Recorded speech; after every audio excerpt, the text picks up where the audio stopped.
देवराज इंद्र के अंश से उत्पन्न किष्किंधा नरेश वानरराज बाली अमित पराक्रमी थे। वे संध्या, पूजन, देवाराधना करते थे। ब्राह्मणों तथा गौओं के भक्त थे। उनमें न कोई अधर्म था और न उनको प्रमाद ही स्पर्श करता था। उनका अपार ऐश्वर्य और महान धन वैभव था। पराक्रम इतना महान था कि युद्ध के लिए आए राक्षस राज रावण को उन्होंने नन्हे से कीड़े की भांति पकड़कर अपनी बगल में 6 महीने तक दबाए रखा और फिर लाकर घर में बांध दिया। महर्षि पुलस्त्य के कहने पर उन्होंने दशानन को छोड़ा।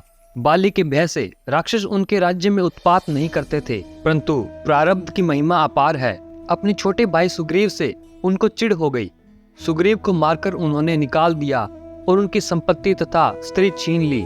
बाली को सुग्रीव प्राणों से भी प्रिय थे और सुग्रीव भी बाली का अपने पिता के समान आदर करते थे। एक दिन मई का पुत्र मायावी नामक राक्षस आया और आधी रात को नगर द्वार पर आकर बलि को युद्ध के लिए ललकारा। बाली दौड़ पड़े। राक्षस भागकर एक गुफा में घुस गया। सुग्रीव भी बड़े भाई के साथ दौड़ आए। उन्हें द्वार पर 15 दिन तक प्रतीक्षा करने को कहकर बाली गुफा में चले गए। सुग्रीव 1 महीने तक वहीं बैठे रहे। अंत में जब गुफा से रक्त की धारा बह निकली तब उन्होंने निश्चय किया कि राक्षस ने मेरे भाई को मार दिया। तब गुफा द्वार पर शिला रखकर प्राणों के भय से भाग आए। मंत्रियों ने आते ही उन्हें राज तिलक किया। कुछ समय बाद असुर को मारकर बाली लौटे। गुफा द्वार बंद देखकर उन्हें क्रोध आया। शिला हटाकर नगर में आने पर जब उन्होंने सुग्रीव को राजा बना देखा तब उन्हें ऐसा लगा कि जानबूझकर सुग्रीव ने मुझे गुफा में बंद कर दिया, इसलिए बाली सुग्रीव पर टूट पड़े।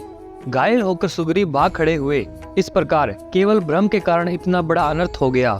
बाली ने दुंदुभी नामक राक्षस को मारकर एक बार ऋष्यमुख पर्वत पर फेंक दिया। उस राक्षस के रक्त से मंतक ऋषि का आश्रम अपवित्र हो गया। इससे ऋषि ने श्राप दिया, बाली इस पर्वत पर आते ही मर जाएगा। इससे बाली वहां नहीं जाते थे। सुग्रीव उसी पर्वत पर रहने लगे। वही मर्यादा पुरुषोत्तम श्री राम से उनकी मित्रता हुई। श्री राम ने उन्हें बाली से युद्ध करने भेजा। जब सुग्रीव की ललकार सुनकर बाली दौड़े तब तारा ने पैर पकड़कर उन्हें समझाना चाहा। उस समय बाली ने कहा, तारा, श्री राम तो समदर्शी हैं और यदि कदाचिंत वे मुझे मारेंगे भी तो मैं सदा के लिए सनाथ हो जाऊंगा। बाली श्री राम के स्वरूप को जानते थे। जब प्रभु ने उनकी छाती में बाण मारा और वे गिर पड़े तब सर्वेश्वर उनके सम्मुख आए। बाली ने उन्हें उलाहना दिया छिपकर मारने के लिए, किंतु हृदय प्रेम मुख वचन कठोरा को वे सर्वव्यापी भली भांति जानते थे। बाली कहे कुछ भी, उनकी अवस्था तो दूसरी ही थी। भगवान ने भी बाली के वचन का उत्तर देकर बताया कि यह जानकर भी सुग्रीव भगवान के आश्रित हैं, उन्हें मारने का प्रयत्न अहंकारवश किया गया। बाली के हृदय में प्रेम था, वे विवाद करने की स्थिति में नहीं थे। उन्होंने कहा, नाथ, आप स्वामी हैं, समर्थ हैं, आपसे मेरी चतुराई नहीं चल सकती, किंतु अब अंत समय में मैं आपकी परम गति पा रहा हूँ, तब भी क्या मैं पापी ही हूँ? दयामय ने बाली के शरीर को अमर कर देने को कहा। बाली ने उत्तर दिया, प्रभु, ऐसा सुअवसर बार बार हाथ नहीं लगता। बाली ने भगवान की स्तुति की और वरदान मांगा, हे नाथ, कर्मवश जिस भी योनि में मैं जन्म ग्रहण करूं वही मेरा आपके श्री चरणों में प्रेम रहे। इसी तरह बाली परम गति को प्राप्त हुए।